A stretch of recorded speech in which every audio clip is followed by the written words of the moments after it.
Yeah. So what I in 90 seconds, I'd say I probably just solve problems all day. To be completely honest, as a software developer, I work as a front end software engineer at Glassdoor, and yeah, solve problems.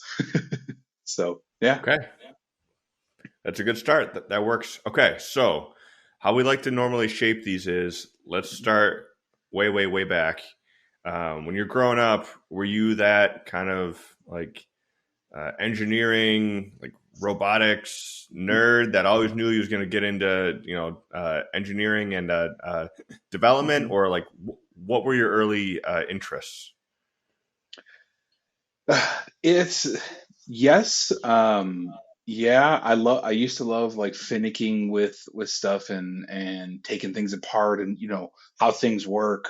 And I still love Legos, building stuff, but I don't think I ever would have as a kid said I want to do this. I think as a kid, um, I wanted to be a soldier. I think, if I'm being completely honest, I was like, yeah, I want to be a soldier. Um, and then I got into school and um, life and just various people, talk with various people, and actually moved into wanting to be an architect in high school. That was actually what I wanted to be. And so, coming out of which is more related to the engineering background, of course, but definitely not software engineering. But that like, and I've learned this since, it's kind of that creativity, that creation of stuff is kind of that common theme for me throughout my life and what I've been looking for in a career. Because I've gone from wanting to be an architect, which is creating physical buildings, to wanting to be like uh, advertising creative, which is being creative with words and with visuals and stuff, to being a front end web developer who creates websites and creates code and also solves problems. So I've kind of noticed that common theme throughout is that for me, that creation and creating stuff is important. What got you exposed to architecture? That doesn't sound like something that's usually uh, an easy thing to Yeah. access in high school. So that would be my dad, actually. My dad has always loved Frank Lloyd Wright, and um, he kind of instilled. We'd go to like the Frank Lloyd Wright houses in Oak Park. We'd go to I'd see the Frank Lloyd Wright books that he showed his kids because he's a teacher. Um, and so kind of growing up, I didn't really think, oh, I wanted to be an architect. And then I got into high school and I started taking some engineering CAD classes, actually. Freshman year, I took a engineering CAD class because I didn't know what I wanted to do, and I thought that sounded kind of cool. So I did that, and I thought it was cool. I liked the drafting aspect of it. And I think if I remember correctly, the same teacher, I know that it was the same teacher who did an architecture class, and so I loved that teacher, and I was like, okay, let me take this class. I took the class, and I really really enjoyed it, and I kind of drew that back to that architecture foundation of Frank Lloyd Wright from my dad, and kind of ran with that in high school, and that led to junior year taking an architecture class, and then senior year taking like an independent study for architecture, which was basically like I got to like, I don't even know how to explain it. I got to do my own thing in an architecture class, in that architecture class, and it was just me kind of working on a project.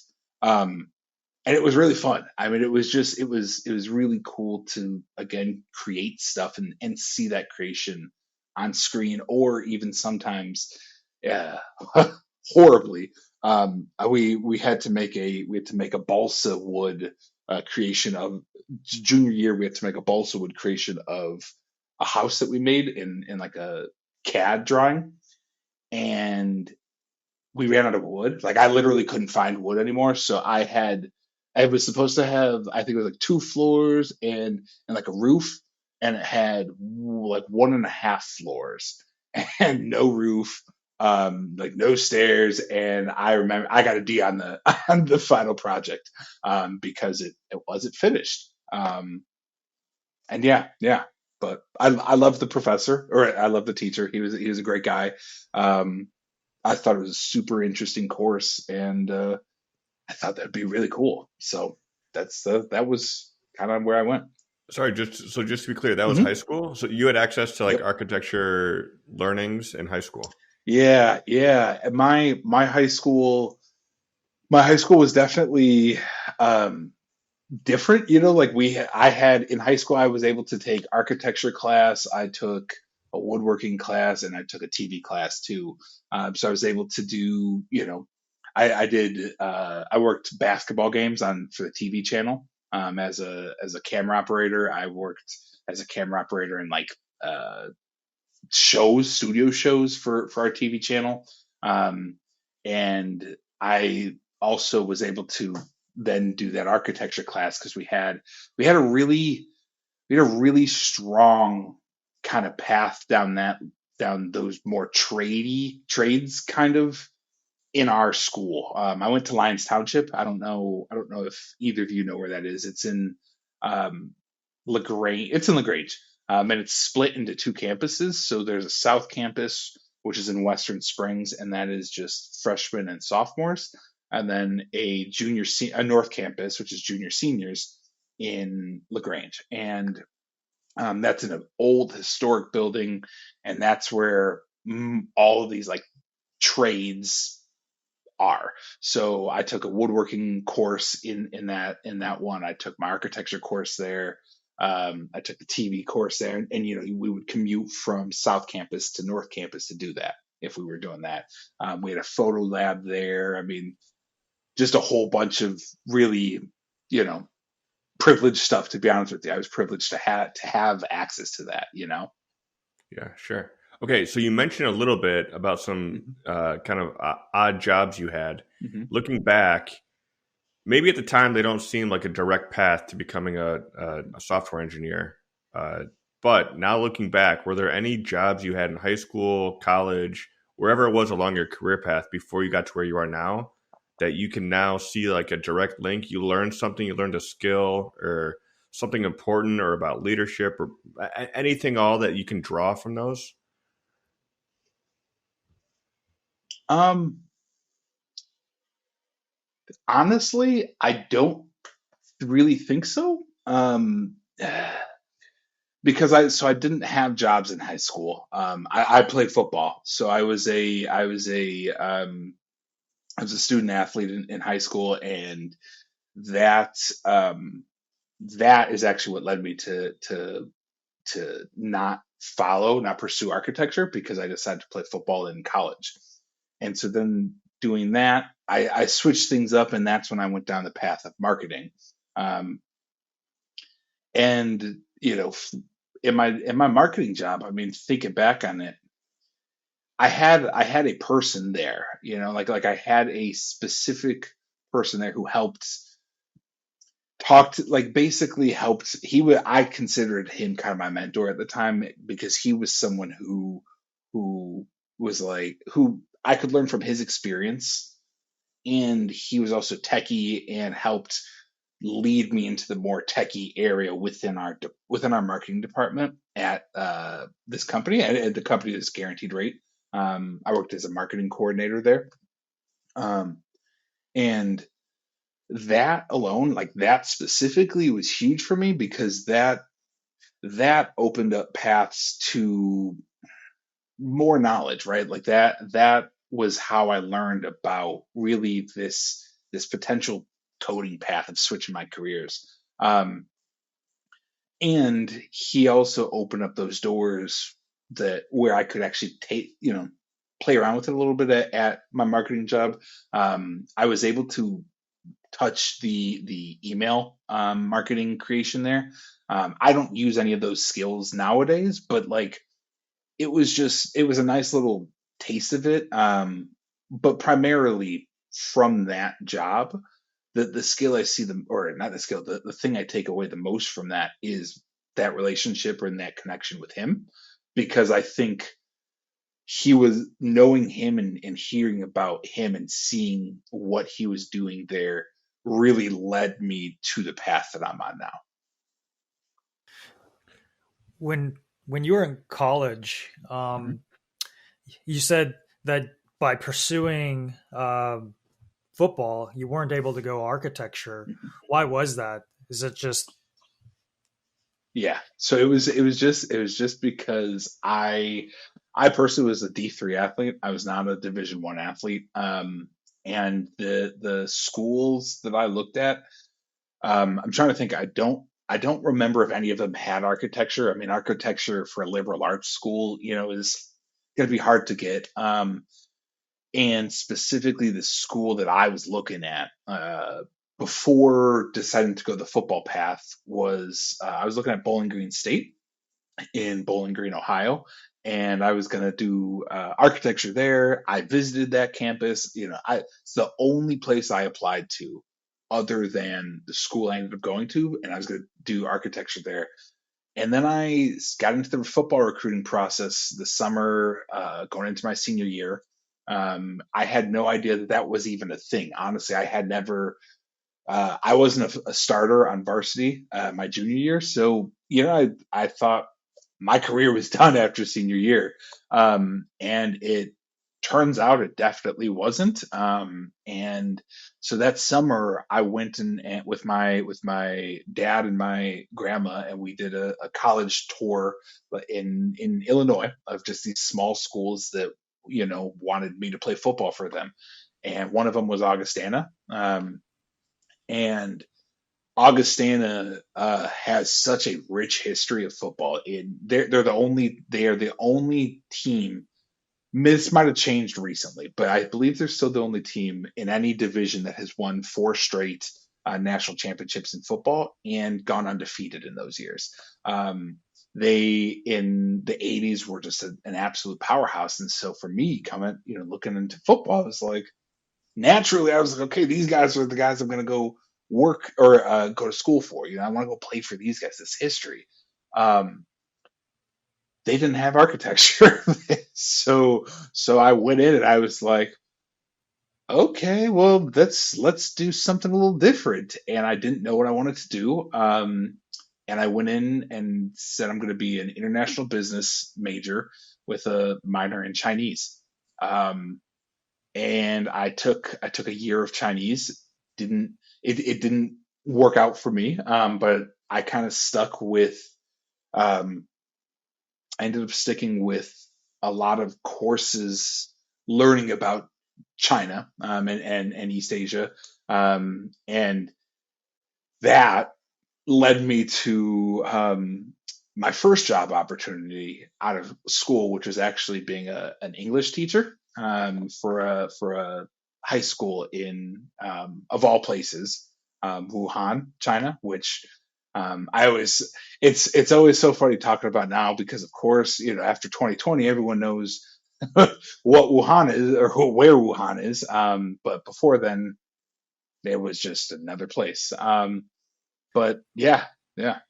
before we get into that Hmm. part of the story, did the college pay for your Hmm. just basically pay for it by playing football, or why did you choose football as a Hmm. path? You said you discovered that it was an option. Hmm. What did you mean by that? So in D3 in Division 3, schools are unable to give you scholarships for athletics. So how they did it was they ended up just giving me a lot of grants, which ended up bringing the cost down for me and my family to give or take roughly a state school or potentially even a little less. I remember seeing one of my high school teammates in the gym when I was in college, and I talked to him about like what we, we were where we were at and whatnot, and he was going to University of Indiana and talked about like costs, and he was like, I mentioned how much I had taken out or whatever, and he was like, wow, I've had to take so much more out than that, and my school, I mean, my school tuition yearly at the time was 46,000 a year, which is definitely more than Indiana, even for out of state tuition. Um, so when you hear that, it's like, wait, how are you paying more for a cheaper school than I am for a more expensive school? Um, it definitely was because of my athletics. I didn't get scholarships, so they weren't considered. I got a scholarship, an academic scholarship, but they couldn't give out athletic scholarships. So I had to actually each quarter, I think, write like a thank you letter to donors, and thank them for the grant funds, because without them, we'd be taking out quite a few more loans. Do you think that that's very common for D3 athletes to have grants in other D3 schools, or is that specific to the liberal arts college that you have or you went to? I believe it's all D3 schools. D3 schools in general are going to be liberal arts schools. D3 mean so D3 Augustana, where I went, was half the size of my high school. So my high school enrollment, like I knew my class in high school, my graduating class in high school was half of the enrollment in at my college. So these schools are typically quite small, and um, with they typically have high endowments and whatnot, and so that's how they're able to get student athletes, because these places are so expensive, and so for me in particular, like I might have ended up taking out more going to Bowling Green. Yeah, so what I would have had more on myself, but I think all in, it still would have been cheaper, right? Like the tuition year to year, year over year would have still been cheaper than going to Augustana. But with sports, Augustana was completely doable, and some more help. Like I got a sizable academic scholarship, um, um, and I had help from my parents too, thankfully. Um, but yeah, yeah. So you know, um, I also never went into some of the jobs that I did back in college, but I don't know that we need to. No, what did you do in college? I think that's all um, a little bit. yeah. College was a whole different game with jobs, because I was kind of that was when I got my first job, um, and it was working at a hot dog stand, under the table, um, and I was the one guy who had to go dress up in a ketchup outfit, ketchup costume, stand on the side of the road and spin a sign that said like "fresh fries," and I'm listening to music and it's hot. I'm like, "Woo, fresh fries," So I did that. That was because like my first job. Um, and then I think that might have been going into sophomore year. Then going into junior year, I got a job as a floor cleaner and sealer at a thermoplastic plant. And thermoplastics, I probably couldn't even explain what thermoplastics are, but basically it super hot factory, like super hot factory, because they're, molten stuff and melting everything. And we had to wear long pants. We had to wear jeans, cotton jeans. I don't think we had to wear long sleeves, thankfully, but it was not ventilated well, and it was nice and hot. And we had to literally sweep up the entire plant, and then we got an ammonia-based solution in a non-ventilated place, and just sealed all those floors. And yeah, yeah, that was fun. And and then going into my senior year, I was able to, and this is one of the cool things with Augustana. They give you this thing called Augie Choice, which is $2,000 of essentially your own money, right?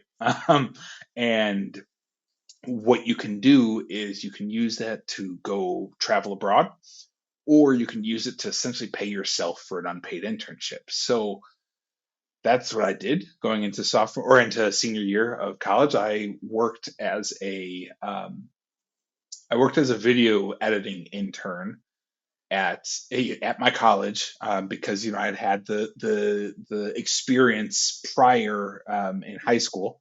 Um, and that summer I edited a local client's exercise videos. And all it was clipping clipping the beginnings and the endings, replacing the logo, and I think laying down a voice track, and that was it. And I did that for like 120 videos, I think, and then use the other time that I had to self teach myself how to do uh, work in like Adobe Illustrator, and Adobe Photoshop, because I was, again, that creativity thing and wanting to get into advertising and that creative realm. That was my focus, my singular focus. Um, and yeah, so those are my odd jobs in college. Okay, so you took on some odd jobs, and even in those, I still do hear some things that get you Hmm. into engineering. I mean, especially that last one, like dealing with Hmm. technology. Like there are some connections there. But okay, so let's move on. So you worked, took some odd jobs through college. Uh, what? How did you transfer what you majored in college, that knowledge, into your first job out of school? Actually, sorry, what was Oh. your first job out of school, and then how did you actually get there from what you studied or what you learned or what you did in Yeah. college? Um, so my first job out of school was being a high school English teacher in China. And honestly, that was kind of the problem with that job, was that I didn't have any skills for that. So I walked into that and it was like, oh wow, it literally was, I don't know English. Like I realized, I was like, wait, add what? Like a noun does what? And so I was sitting there trying to think about, okay, how do I teach these high school kids, right? I had high schools, freshmen and high school seniors, which is completely different. Also, like, just people too. So it I walked into that job completely underprepared, and unknowing, honestly, what I was even walking into. Um, Thankfully, I have a family of teachers, so I was able to lean a little bit on my dad and my mom to get some feedback on stuff. But honestly, it's a lot of winging it, and a lot of just having to figure it out on my own. And you know I couldn't Google, because Google doesn't isn't allowed in China. But I was Baiduing, which is the Chinese version of Google. And um talking with my coworkers. I mean, I thankfully I had a couple foreign coworkers as well. One who was from England and one from Oregon. Um, we got really close. They helped me and whatnot, but yeah, I mean, I was really winging it, to be honest with you. Like it just it, and that was why I was like, hey, I can't do this anymore. This is what I had realized is I went there for an experience to do China. I'd never done that. I never thought. And then what that morphed into was I'm going there to do football because somehow, some way, there's a football league there. There's like an actual American football league there, and I found out about it, and I got in contact with the people who run that, and I got involved with that, and so it had morphed from this thing that I was being paid to do was the worst thing that I was there for, and the thing that I was there, just doing for fun was the only thing I really cared about, and it just that's not too good. So that was when I decided to come back and get back into marketing. I think I'm going to come back to the football thing Hmm. in China. But before that, Yeah, how did you even know about this job in China to be an English teacher? And then how did you go about getting it? yeah. So I'm trying to think. I I think I knew about teaching English abroad in college, um, but I don't know that I like really knew too much about it, or that I definitely didn't know anything about it beforehand.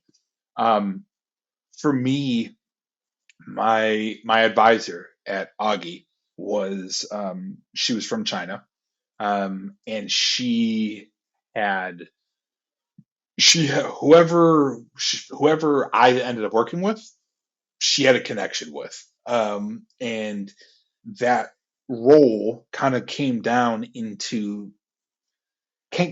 to me through her, and she was like I think she like we had talked about it. I had talked about wanting to do something, I think, like that, and she had seen my coursework. I mean, like I mentioned, um, I did Chinese. I did Chinese history. I took like a Chinese poli sci, a Chinese cultural class. Like just I did quite a few of those classes, and so I think she just we had had those conversations, and so it kind of was natural where it came down, and she was like, "Yeah, like hey Nick, we've talked about this. You want to do this?" And it's like, "Yeah, sure, why not?"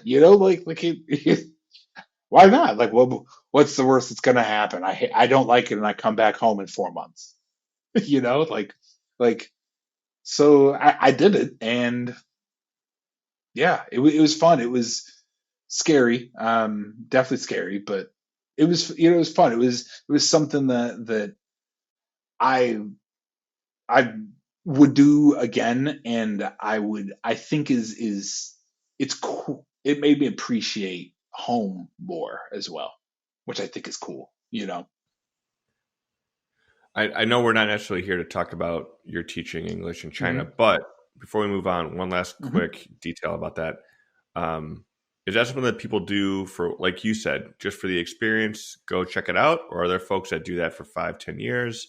Like, is that something you can get paid enough to sustain yourself and pay Hmm. off college loans? Or it's like just enough to get by, see a little bit of the world, and then come home? Like, what's the normal expectation when people do that kind of job? That's a good question. So it really depends. It really depends. Depends on the countries you go to. I actually had a college friend who did the teaching English as a foreign language in Spain. And it was good, but it didn't work out for her too. And um I think it was for kind of similar reasons to me. But I mean, the people I worked with, the foreign teachers I worked with there, they were there for three, 4 plus years. I met a guy there who I ended up playing football with, and he was a teacher, and he'd been there for 7 or 8 plus years, I think, and he's still there. There's a lot of people I know. I don't personally know, but I've read experiences of people staying abroad, and it's in China, for instance. we They paid for us to fly there and to fly back. We stayed in a dorm, which is a whole different thing. But they paid for that dorm, which is nice. Like we didn't have to pay for that. I didn't pay any electricity. Um, all I paid for was food, transportation, and my phone. And I mean, I was getting paid.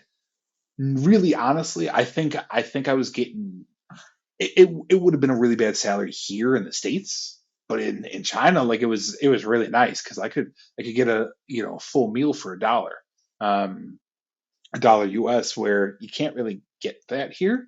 So I was able to really put away a good amount of money before I came back.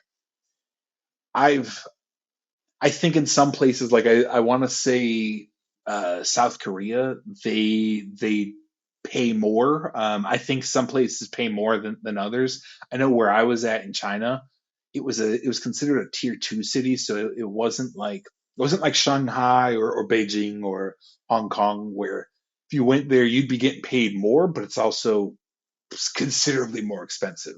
Um, where I was at, it really wasn't that expensive for me to live there. Um, but I was, from a perspective of a U.S. salary, I want to say it was under 30,000 for a full year. Now, to be fair, my schedule, I worked maybe 10 hours a week. Like actual teaching hours a week. I had like planning that I was supposed to do. I had to be in the office, planning. Um, but we had like a club to do, which, oh boy, that was a whole thing. Yeah. Um, but then just consider that when I would say I got paid under 30K, it's not much, but I also, if I'm being completely honest, wasn't doing a whole ton. You know what I mean? Like again, I really only had about 10 hours of a week of like class period, which, and if I'm not mistaken, I was getting paid more than the local teachers as well. Um, which is a whole different thing too. So, um, yeah, yeah. I don't know that someone could make a career out of it and pay off loans, because that's kind of all dependent on how much they can make from that. Um, but if I think if I'd stayed there longer, I probably could have, because I had really no expenses there. Honestly, I mean, stuff was so expensive. Food was cheap. The only thing that was expensive was like buying stuff. So if I wanted to buy clothes, which I did want to buy, but I mean, I was a giant, so it was like I was buying like, I legitimately bought quadruple X stuff just so I could fit in my pants, and I was like, I'm not that fat, like guys, like I know I'm big, like I'm an offensive lineman, I understand, but like quadruple X, like really? So, but yeah, it was a good experience, and I think with I think if I'd stayed there longer, I probably could have paid student loans for a bit, for sure. Just to touch on the football part a little Hmm. bit, were you getting paid for that? Was that professional or was that just a amateur league in China? Yeah, yeah. Yeah. So I played for two different teams. I played for one team that did pay me. They paid me. Uh, they paid for my travel. They paid for my hotel, and they gave me about 200. renminbi, which is honestly I was like $40, I think 40-50 bucks, something like that. So not much, but I mean, it was like it was just for a weekend, right? Like they'd literally I'd be done with school on Friday. I my first game, I was done with school on a Friday. Took the train out to Chongqing. Got there to the hotel at midnight. Saturday morning played the game, or sorry, Saturday night played the game. Sunday morning, early in the a.m. was on the train back home. So I mean, $50 is probably fine. And then my home base team, which is Wuhan, they didn't pay me, but they treated me like they were like family. Like I was treated like family. They drove me around everywhere. They always paid for my food. They gave me all my equipment that I needed. I was like a coach. I was supposed to be like a coach. I wasn't really a coach. The language barrier there was quite difficult, but I honestly made really, really good friendships over there with some of those locals. Um, but that wasn't paid per se, but it's not like I didn't like they paid for everything for me. I didn't pay for anything. I couldn't pay for anything. They wouldn't let me. So, you know. Oh, okay, that's good. Yeah, yeah. So then after it was a few months, right, that you were in Mhm. China and then you came back into the States. What triggered that decision? Was it just the end of your contract or did you find a job stateside and then you Yeah. came back? So I had a falling out with my seniors, and with my seniors, which then kind of cascaded up to my boss, and I was like, I'm done with this. I don't want to do this. Honestly, I was like, I wasn't prepared for this. I wasn't prepared for what I was getting into. One, um, and two, like it was very difficult. Not I didn't really know the language, and so I was dependent on somebody else for everything, and so it was quite difficult. So I said, okay, I'm ending my contract. I'm going home, and they were like, okay, you pay for your ticket home, which is fine, and that's what I did. Um, no, no job lined up. I had nothing lined up actually. I just flew back and was like, we'll find something at home. I'd been so I'd been talking with a friend of mine, my friend Lauren, actually, who Eric. Um, she worked at AMC. I had worked at AMC the summer before I went to China, AMC movie theaters, and I was flying back. I was coming back, and I was like, hey, like, are they still hiring it? Do you think there's a place I could work there? She's like, oh, 100%. And so I got back 2 weeks before Christmas, I think. And I want to say by like the end of middle of January, I was working at AMC again.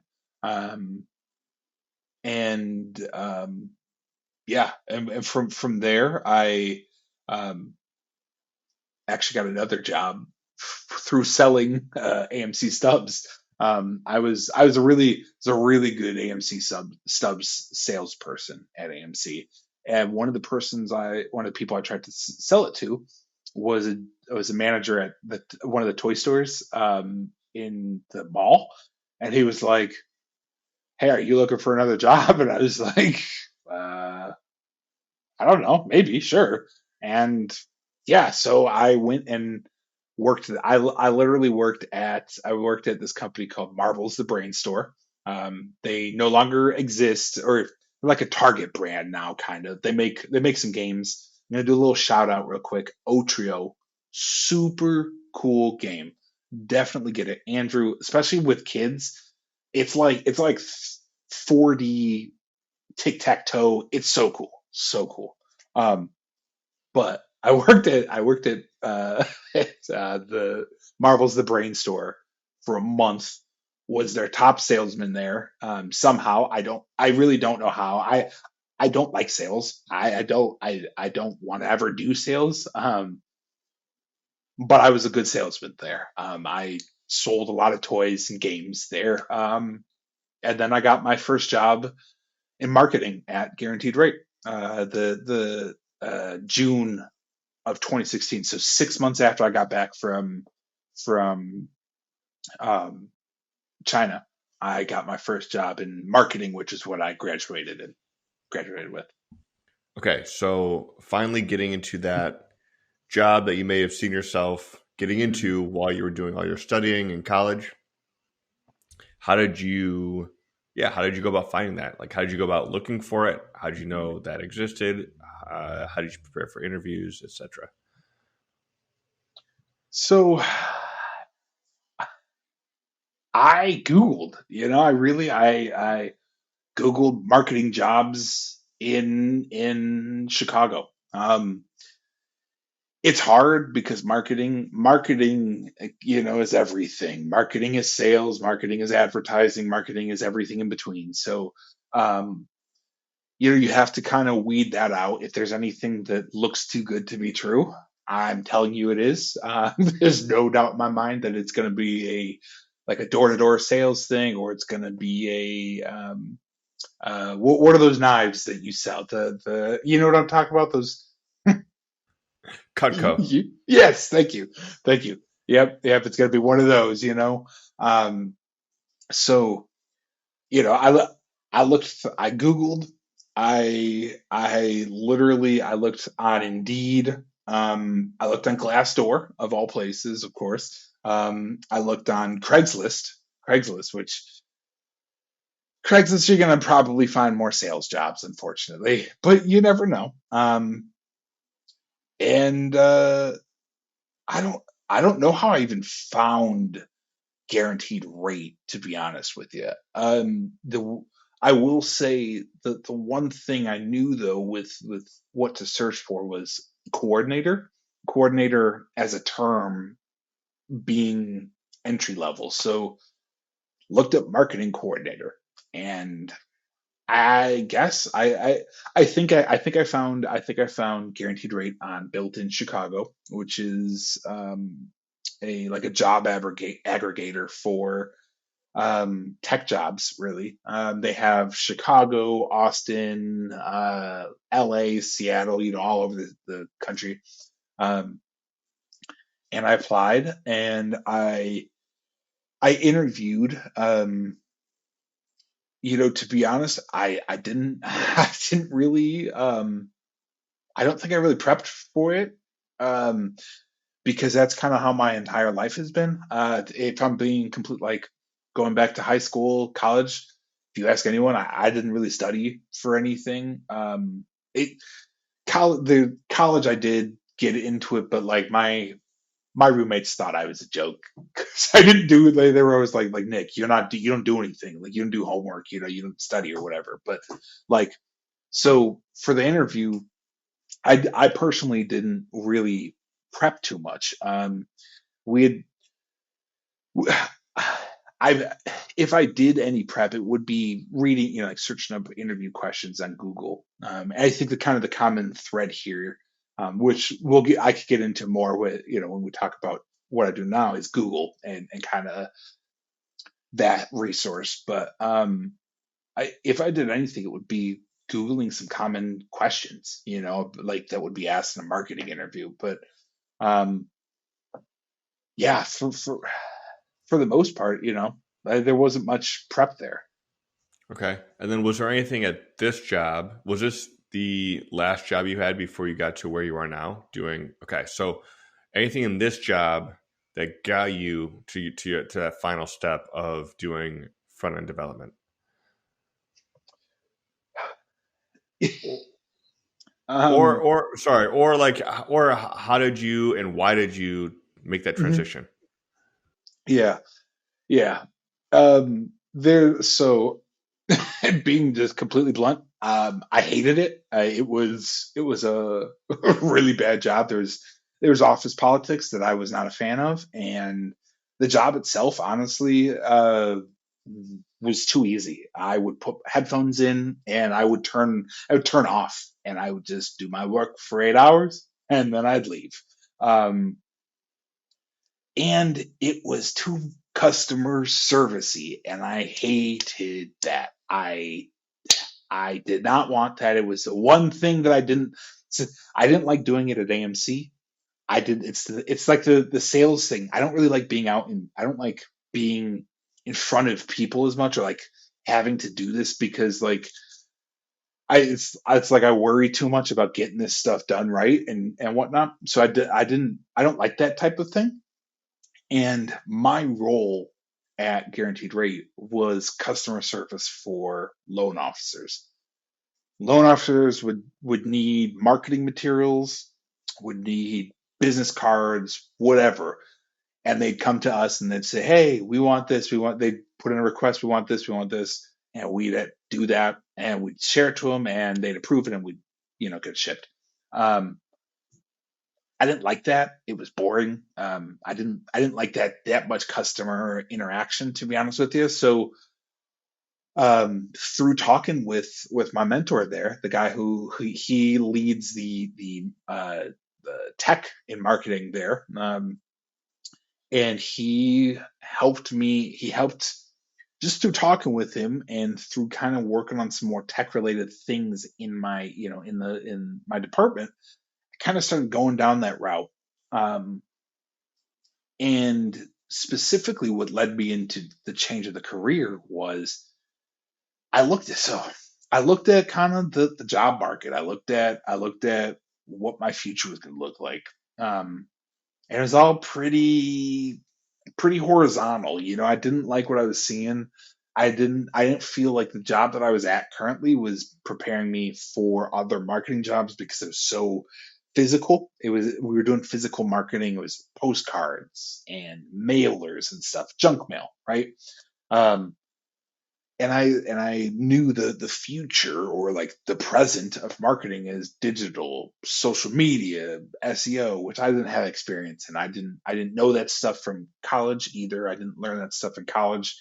I didn't have experience in it. So I looked at the field and I was like, man, this this is going to be rough. And I wasn't honestly, I wasn't making what I wanted to make. I mean, my wife and I were struggling to make it in Chicago, on our salary combined, and we had student loans, and it was like, no, we got to change something. So, um, as I tend to do, I was watching a TV show. I was watching Mr. Robot, and yeah, I saw him hack it, and I was like, I wonder, is that something? Because part of the thing that led me down the path of marketing, honestly, was watching Mad Men, and I was thinking, okay, that creativity. I see how they're doing a copywriter. I want to be a copywriter, and that was what I wanted to be. I wanted to be a copywriter, and I wanted to be that creative. So I see this hack, and I'm like, oh, that's it's kind of cool. I couldn't do that. I couldn't do that because that's up here. But like maybe. So what I did was I just Googled. I really did. I Googled some stuff about coding. I took a single intro to computer science class in high school, or not high school, college. Sorry, college. I don't remember any of that, to be honest. I didn't. Yeah, it was more for a requirement than anything. It wasn't because it was like, oh, I'm interested in it. So what I did is I took some Code Academy classes, some of the free ones, online to see if I was interested in that type of work, if that was something that I liked, and I did. And so then it was like, okay, so maybe this is the field. Like I'm thinking, okay, I got, like we got this field that look, everyone's going to need a website at some point in their life. Everyone's going to need something done with some tech at some point in their life, right? So it's not a bad field to go into for sure. And I also knew compensation wise, it was going to be pretty good too. So it was really just, what do I do now? How do I get to that point? What can I do to learn the knowledge I need to get to where I am today, really? You said you weren't a person who planned a lot for the future. How did you come about to start actually planning for that career change? Because that everything that you just said is how planning works. You Hmm. sort of reverse engineered, right, the Yeah. plan going forward. So for me, and I've kind of realized this more recently. For me, it was I wanted to own a home. I always rented as a kid. My parents never owned, um, and when I got to into the marketing world, I worked in mortgages, so I saw how cheap everything was, and I was like, wait, I'm sorry. You're telling me it costs this? It only costs this much to do what? To buy this? It's so like to. I was literally blown away. So I mean, we did not have enough money, and I kept telling my wife, I was like, we have enough money. Like you see, like look, I'm entering in our salaries and everything, and in the calculators and blah blah blah. And it always was like, no, we don't have enough money. Like we can't do that. We either we have too much debt, or we have too much student loan debt, or we just don't make enough to be able to buy a house, which is, when it comes down to it, really what I wanted. I mean, growing up, that's always been a dream of mine, owning a home, having a place that's my own. Um, and so, I looked at the finances and kind of how we were doing, what we were doing, and it's like this isn't really working. And if I want to get to where I want to get to, and you know, I got to do something different. So from there, you took some Code Academy classes. Was there anything else that you took to make that full transition, or was Code Academy just enough to get you your first job? Yeah, so I took the Code Academy classes to just kind of dabble a little bit, um, and I found that I dabbled, I liked it, and I was like, okay, do I go to a boot camp, which is going to cost a lot of money? It'll cost thousands of dollars, and I don't have that kind of money right now. So if I'm going to do that, I'm going to be taking out a loan, um, or do I try to self learn? It's a nice thing with the internet these days. There's so you could definitely learn by your own. Tons of people do. I know myself though. I don't do well. Honestly, if I had to self learn, I wouldn't learn. I just wouldn't do it because I'd be lazy. I'm not going to do it. I don't want to do it. Especially after a long day of work, and if it's work that I don't like, right? Like I'm not going to be like, oh yeah, let me go home and learn. Like it. I knew that.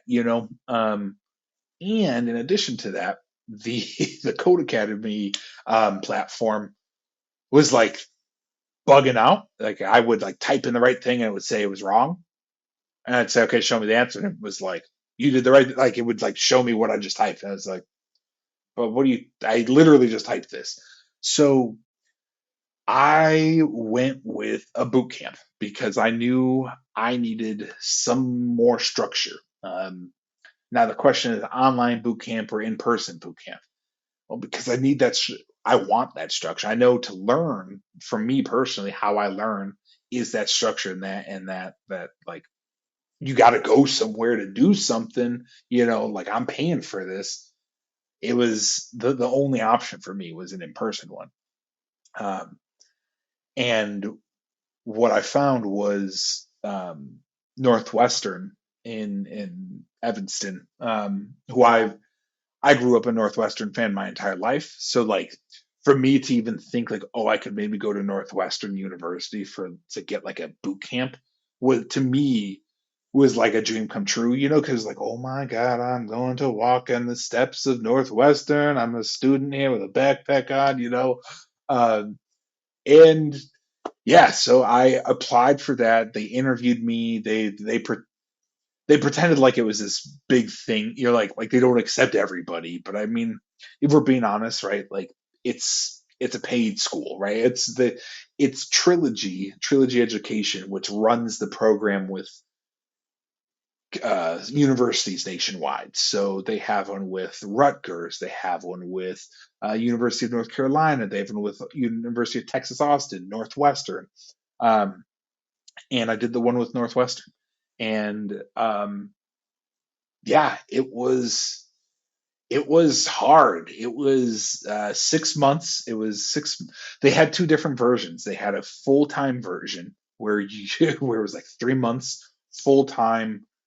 You're learning this stuff, and a part time version where it was 6 months, 3 days a week, Monday or Tuesday, Thursday, Saturday.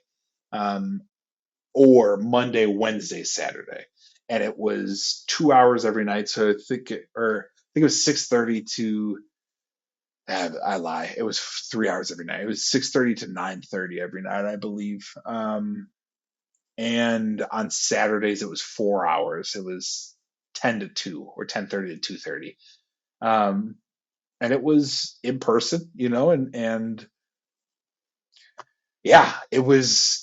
I mean, without that, honestly, I'm not where I'm at. There's no doubt in my mind that $11,000 investment, and it's also how I viewed it, right? It was this loan that I was taking. I was an investment in myself because I know how I am, and I know that I tend to be lazy, and I know that like if I don't kind of put this mindset around it, this could get ruined. So to me it was this investment in myself that I was going to make myself better and get to this new point. Um, yeah, and I actually ended up turning down an offer to go back to China because I was like, if I don't if I do that, where I could go coach, I could be like the head coach of a school, of like a program there. Um, if I did that, I knew I would have wasted this investment in myself because I wasn't going to code there. It wasn't going to happen, and I was going to lose everything. So I had to I had to say, okay, I want to do this. I really want to do this. My wife was like, we're doing this, right? We're going to China, right? Like, which I had no idea she was going to say that. Like, I thought she was going to be against it. She was all for it. And I was the one who had to say, we can't because I just invested this amount of money in myself. And if I do that, it's going to be a waste. So, And then how difficult was it to find a job afterwards, or was it really easy? Did the program provide sort of job, application mhm. assistance, or how did that work? Yeah. So, you know, it wasn't easy, but it wasn't really hard. For me, it wasn't easy because people don't want to just get a boot camp grad. A lot boot camps don't always have the best reputation throughout, because they're so fast. A lot of them will push out candidates who are legitimately junior and who need a little more ramp up. At the same time, and I would I completely agree with this. Boot camp grads have something different than a CS degree grad. 100%. They have different experiences. They have different insights into how they're doing stuff. They also, honestly, we know more about web development than a CS grad does coming out of school, just because of how things are taught. Um, so it it it wasn't easy, but I was able to find a job that was cool with. It was a graduate program, so it was like, oh, he's a grad, so we'll take him. It helped me tremendously having that degree. I will say that I know I have a friend who I worked with at my first job and work with at my current job now, who graduated from the Rutgers program without a college degree, and he was making uh, $5,000 or $10,000 less than us, or than me, or the people with degrees at our first job because of that, because he didn't have a degree. And then I had a really close buddy of mine who honestly was a much better programmer than me, much better, like just so much smarter than me, especially coming out of the boot camp. He didn't have a degree though. He didn't have a college degree, and it took him. I mean, it took him so long. If I remember correctly, it took him almost a year to get a job, um, which is not cool because again, I was learning from him. I was asking him for help. He was teaching me. You know what I mean? Like all this stuff. So yeah, I mean, it for me wasn't terribly hard, but it wasn't easy either. And as far as like tuition or like application assistance, not as much from my job or from the program, unfortunately. Um, there's a little more that was promised that just didn't end up happening. Okay, so you went through the boot camp, got your first job. Mm-hmm. Can you talk to us now about what it's like to actually do that job? Like, what's a day in the life or a week in the life like? And Mm-hmm. then maybe after that, we can dig into like how does that compare to expectations? Mm-hmm. Yeah. Um, so it was terrifying.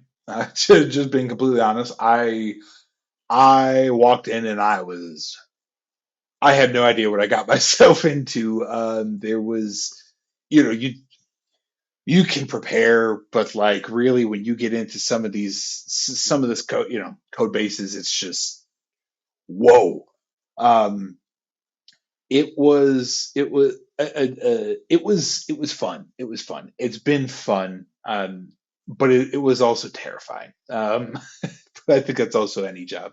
Um, for in general, kind of a day, you know, in the life of kind of what I do, it's really just like I have stories, I have tickets of work that I have to do in a 2 week sprint, in a 2 week working period, and every day we have a like a 15-20 minute video call. We don't need to have our video on, but we just update the entire team on our status, what we did for the last day, what we're doing, or what we did previous day, what we're doing today, and if there's any blockers.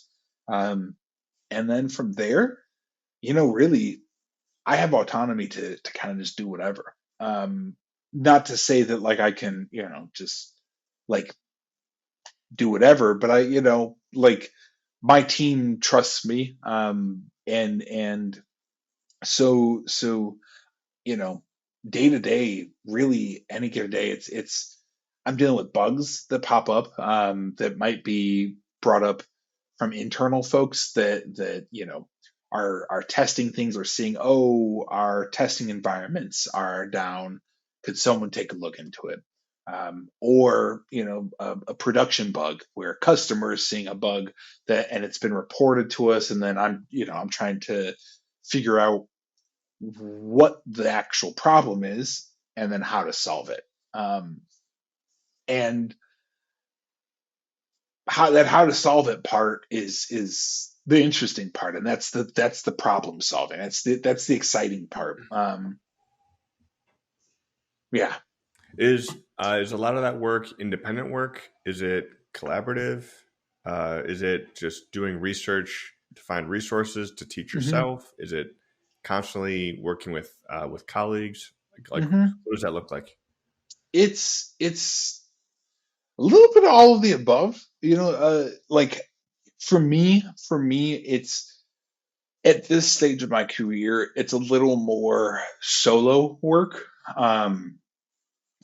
But when you're junior, for sure, it is definitely more collaborative. And I think I will say also at the level I'm at right now, which is senior, um, it is still also collaborative. And I think there's as a software engineer, we kind of tend to be insular individuals who, like stereotypically at least, we're these nerds who are always on our computers, don't talk to me, have headphones on, have our energy drinks. And so I've at least in my current role, or at Glassdoor, there seems to be a big emphasis on that cross team collaboration, and that's big, and being able to collaborate like that is important. It's also important to collaborate because we can, we share knowledge, right? Like that's the one thing I've learned really is that I don't know anything. I really don't. So what, when I said earlier, Google's my literal best friend as a software engineer, right? Like there's things I remember, there are things that I've dealt with certain time experiences enough that like I kind of know what to do, or I know what to do, but like we Google, we research, we investigate, it is constant just trying to dig into figuring out, what could be happening, because let's be honest, somebody somewhere has dealt with something like what we're dealing with. I guess I can always guarantee you're going to find something on the internet on Google. So that's what we end up, kind of doing day to day and whatnot. Yeah. Okay, and not that this is indicative of your current employer, but just Mhm. generally speaking of this role, how does it match up to what your expectations were from what you learned at boot camp, or what you just learned from talking to other folks who were already in the industry, or just your own personality, like what you wanted Mhm. out of this role? So Glassdoor in particular has been fantastic. The career path has also been honestly kind of exactly what I've been looking for. In at Glassdoor, I do talk with people a little more, but I can tell you that one of the things that I've liked at Glassdoor is I'm a product engineer, so I don't talk to clients, which if you've seen any thread, it's I'm not a big fan of talking to clients, and doing that customer service stuff. And I have in other roles in my career path or in this field, in this field of software engineering, dealt with clients a lot more, and those haven't been experiences that I've liked.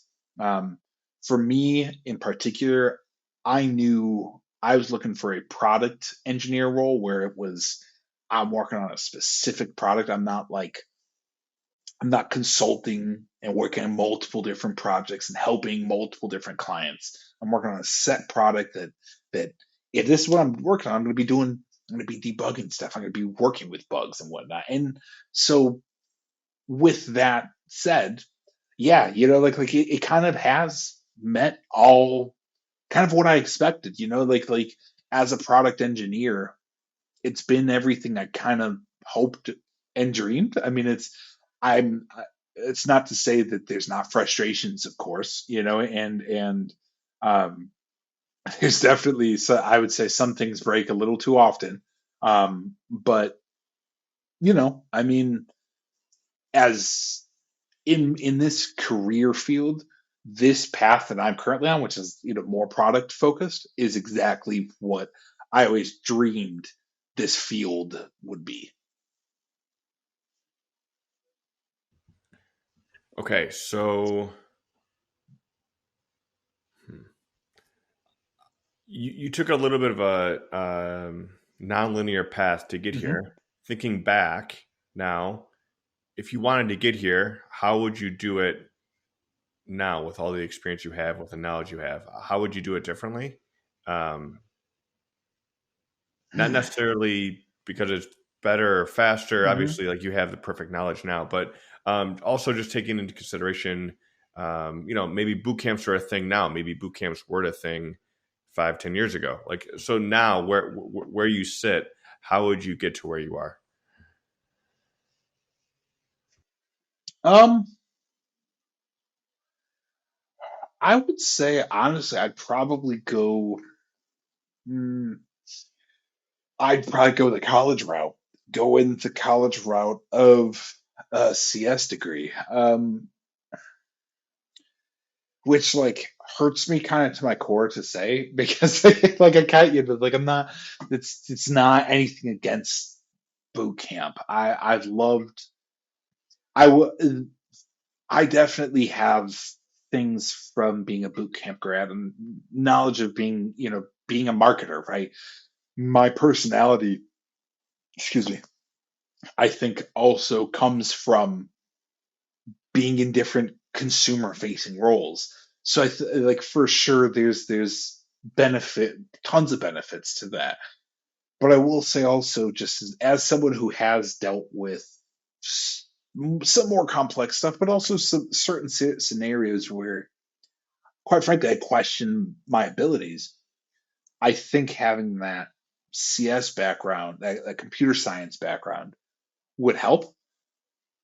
Of course, like I probably would question my abilities as a computer science major as well.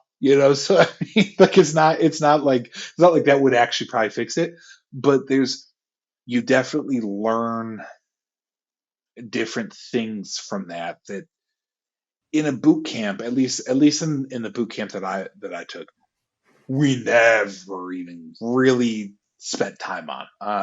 Which is not to say it's a bad thing. It's just I kind of have I have a skill set that I need to catch up on and from grads, and grads also have a bit of a skill set they need to catch up on from me. So it's give or take, of course, but it all kind of depends on what you're looking for, I guess. Yeah. Could you quickly just touch upon a little bit of the future of the industry? So if there's students who are younger, like elementary school or even junior high, they're probably a decade away from getting to a point where they would find a job. Hmm. Um, would that do you project that the computer science degree is going to be what is still necessary, or will things have changed so much in the tech space that like machine learning and AI Hmm. um, will have a drastic impact on the Yeah. actual career path? Just Yeah. So I would still say computer science would probably still be the best foundation to go down. Machine learning and I think it's not never a bad thing. The only thing with those are you're talking about more math and science. Those are a lot more specialized, and the job fields for those as well can be a lot difficult, like a lot more difficult, and a lot more educational or research related. So I still I still foresee computer science being kind of that like go to of like safe. You can do a computer science degree and then be a back end engineer, be a front end engineer, work your way over into ML, work your way over into data. Um, I will say I think also some there's like data science degrees. If that's a major, like that's never bad, but that can also kind of lead into a little more business, right? That can kind of data science can turn into like a data analyst and then a business analyst, and then it kind of is like, oh wait, I'm just a in the business realm and not so much the tech realm. So um, it kind of that kind of depends on location of and place, you know.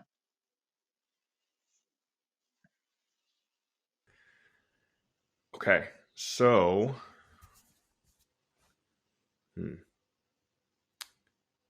trying to think of what else we could share with a future job seeker, Hmm. or someone who's just researching the industry. Eric, do you have anything else? yeah, the other demographic is if there's someone who's looking uh, to transition mid career, is this a possibility? And if so, what would your recommendations be? And is there a cap off where you're too old that they? I know age is not supposed to be a Hmm. discriminator, but is there Hmm. something there that they can transition mid career? Yeah, most definitely. I don't think there's any age that you can't do it. I've anecdotally speaking, I've seen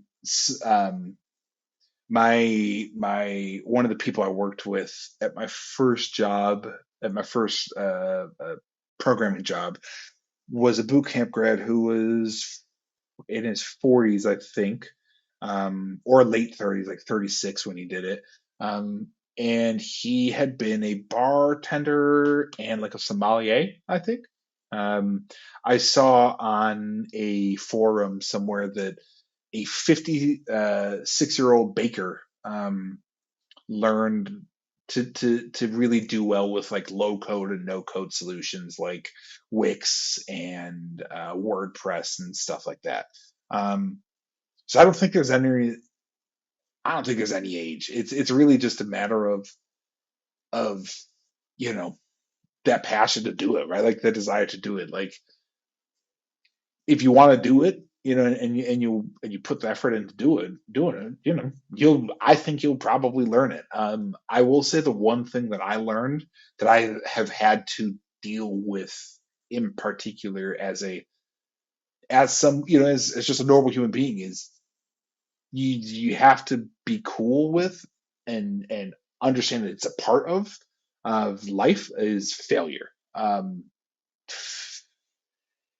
In my job, literally 90% of the time, I feel like you're kind of failing, right? Because I'm going to try this out. This doesn't work. I'm going to try this out. This doesn't work. I'm going to try this out. This doesn't work. I'm going to try this out.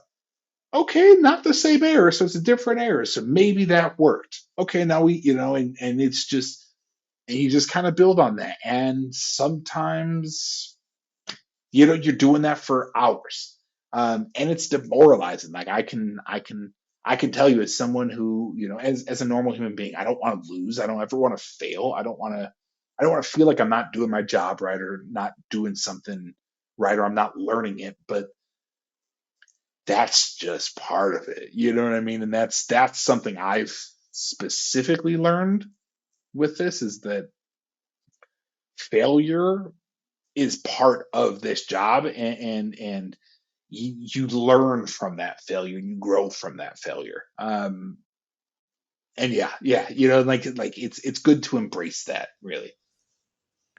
Nick, can you touch on that a little bit more? I mean, is that when you said 90% of the time you're just trying things to see what Hmm. works? Hmm. I mean, I imagine that's not just you. Like that's kind of the industry standard. Oh, Like everyone. like when you're dealing with your manager knows that you might work all day and Hmm. make little to no progress, and that's just acceptable because Yep. that's how it goes. Is that Yeah, right? exactly. We like there's definitely certain things that we should just be able to do fast, especially at certain levels, right? But there's also like there are super complex things that we can we'll say is about a 5 pointer, which means it's difficult, it's complex. And like for a week we could say, yeah, we didn't get anywhere on it because I'm just having this, and this. And our manager will be like, do you need help? Is there anything I can do? And if there's nothing they can do, if it's just something that literally will just take time that you got to drill down, you got to do some more research on, you got to dig into it a little more, talk to more people, whatever it is, you know, that's just it. Like when we're solving these problems, because that's what these really are inevitably. Not everything's going to work on that first try, right? So we try one, okay, that worked, sweet, great. But often it's going to be try one, nope, two, three, four, five, six. Oh yeah, six works, and um, that there. One of the things I like about this field is with all that failure, right? You you failed 5 times, 6 times. When you get it working, there is that immense just like joy. I get goosebumps. You know what I mean? Like I have goosebumps talking about it because it's just when you get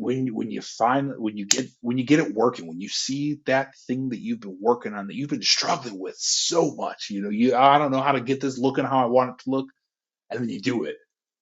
There's a joy there. I'm telling you, you don't feel in other jobs. You might feel like, oh yeah, I just gotta close a huge sale, a lot of money, great, but like I think at least working so hard on something and failing multiple times, and then you get it and it works exactly how you want it to, and it looks good, and you put it on, people like it, and blah blah blah. It's just there's really an immense sense of joy from that.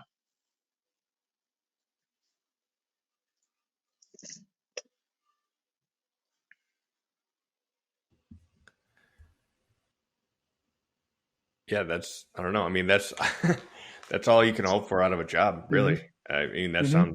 that sounds amazing, actually. Yeah. Um, Yeah, I love it. I do personally love it. I not to say I don't get beaten down, for sure. I mean, I'll tell you, if you're working on something for a week and you're getting beaten down for a week, you're going to be feeling a certain way at the end of that week. But oh, when you get past, when you solve that problem, oh, dude, it's just yeah, just so much joy. Like it's a sense, there's pride, it's joy, it's excitement, it's everything. Do you see any parallels with what you're just talking about with the constant failures until success? Do you Hmm. see that pattern a little bit in how you sort of pursued your career path? Hmm. And then if so, like what do you think the lesson is from that you might be able to share with the audience?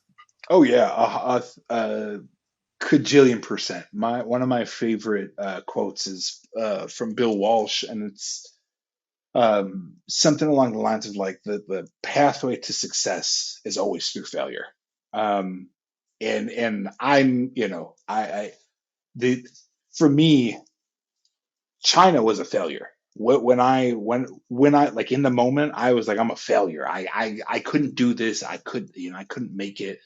But there's always been something for me. I've always kind of been this like underdog, I guess. In at least that's kind of how I've felt. Specifically, I know in football, that's kind of how I was. So kind of kept that with me, is just you just keep fighting, right? Like I'm going to fail. I know that. I know that for a fact.